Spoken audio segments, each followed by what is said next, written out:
Maintenant que j'ai préparé mes pistes pour pouvoir fonctionner avec Elastic Audio, je vais vous faire une petite démonstration de l'utilisation de base qu'on peut avoir pour tout simplement Elastic Time sur les pistes concernées.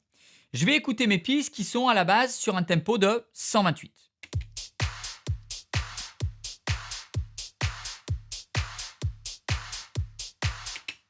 Pour que ça soit plus parlant pour vous, je vais vous faire quand même une grosse modification de tempo.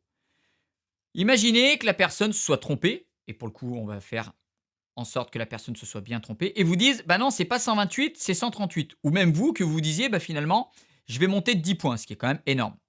Je vais aller ici, dans Tempo, et je vais cliquer sur le petit plus.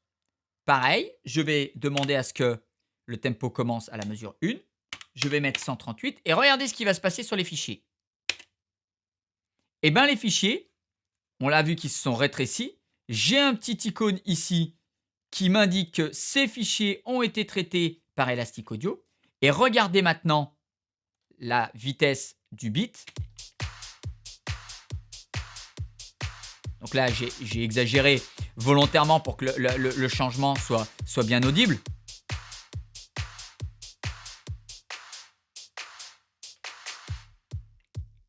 Vous voyez, si je fais commande Z pour revenir en arrière, on voit bien que c'est beaucoup plus lent.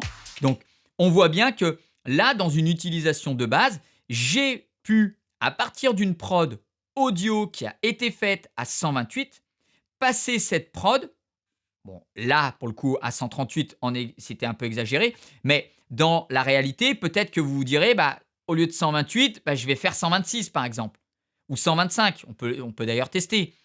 Hop, je clique sur le plus. Pareil, je mets la mesure 1, 125.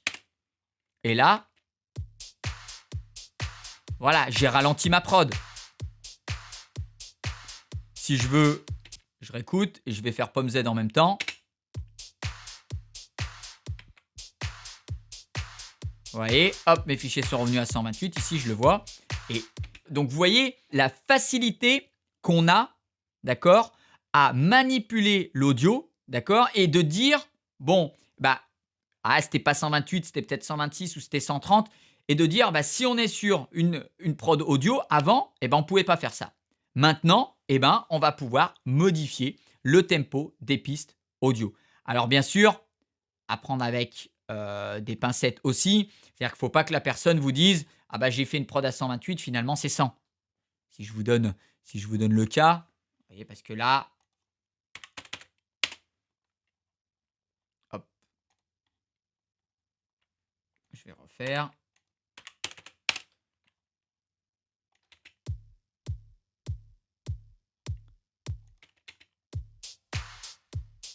Et encore, là, on a de la chance. Les sons supportent relativement bien la différence.